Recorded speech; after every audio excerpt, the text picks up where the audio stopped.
ನಮಸ್ಕಾರ, ನಾನು ಡಾಕ್ಟರ್ ಚಿಕ್ಕಲಿಂಗಯ್ಯ ಅಂತ, professor of medicine and also now the medical director of Isha multi speciality hospital and also Medstar speciality hospital. ಇವತ್ತಿನ ದಿನ ಒಂದು panic attack ಅಂತ, ಅದು ಸಾಮಾನ್ಯವಾಗಿ ಎಲ್ಲರಿಗೂ ಸುಮಾರು ಜನಗಳು ಪೇಷಂಟ್ಗಳು ಬರ್ತಾ ಇರ್ತಾರೆ.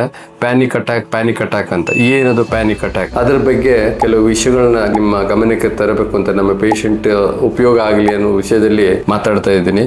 ಪ್ಯಾನಿಕ್ ಅಟ್ಯಾಕ್ ಅಂದ್ರೆ ಯೂಶಲಿ ಪೇಷಂಟ್ ಏನಾಗ್ತದೆ, ಸಡನ್ ಆಗಿ without anything suddenly sweating start ಆಗ್ತದೆ, ಮೈಯೆಲ್ಲ ಬೆವ್ತು ಬಿಡ್ತದೆ, ತಲೆ ಸುತ್ತು ಬರ್ತದೆ, ಕಣ್ಣು ಮಂಜಾಗುತ್ತೆ, ಹೊಟ್ಟೆ ಹಸು ಜಾಸ್ತಿ ಆಗುತ್ತೆ.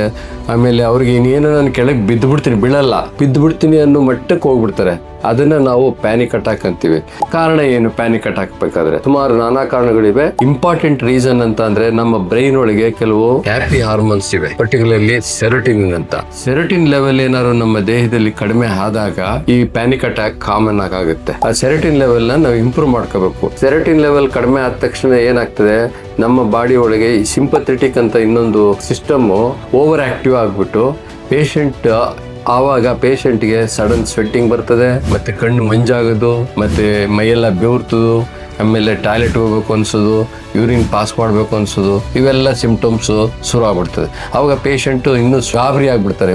ನನಗೇನೋ ಆಗ್ತಾ ಇದೆ, ತಲೆ ಸುತ್ತು ಬರ್ತಾ ಇದೆ ಅಂತ ಭಯ ಪಡುವ ಅವಶ್ಯಕತೆ ಇಲ್ಲ. ಅದು ಪ್ಯಾನಿಕ್ ಅಟ್ಯಾಕ್ ಬರೋದು ಸಾಮಾನ್ಯವಾಗಿ ಇಂಪಾರ್ಟೆಂಟ್ ರೀಸನ್ ಸ್ಟ್ರೆಸ್ ಮತ್ತೆ ಟೆನ್ಷನ್ ಇಂದ. ಈಗ ಬಹಳ ಬಗ್ಗೆ ಏನಾದ್ರು ಯೋಚನೆ ಮಾಡ್ತಾ ಇದ್ರೆ, ತುಂಬಾ ಯಾವುದೋ ಮನಸ್ಸಲ್ಲಿ ಹಚ್ಕೊಂಡಿದ್ರೆ ಇಂಟರ್ನಲ್ ಸ್ಟ್ರೆಸ್ ಅಂತ ಹೇಳ್ತೀವಿ. ಆ ಇಂಟರ್ನಲ್ ಸ್ಟ್ರೆಸ್ ಮನಸ್ಸಲ್ಲೇ ಕೊರಗಿ ಏನಾಗ್ತದೆ, ಈ ಹಾರ್ಮೋನ್ ಲೆವೆಲ್ ಕಡಿಮೆ ಆಗ್ತದೆ, ಸೆರೋಟಿನ್ ಲೆವೆಲ್. ಅವಾಗ ಅವರು ಲಿಟಲ್ ಬಿಟ್ ಡಿಪ್ರೆಷನ್ಗೆ ಹೋಗ್ತಾರೆ. ಡಿಪ್ರೆಷನ್ಗೆ ಹೋದಾಗ ಈ ಪ್ಯಾನಿಕ್ ಅಟ್ಯಾಕ್ ಇವೆಲ್ಲ ಸ್ಟಾರ್ಟ್ ಆಗ್ತವೆ.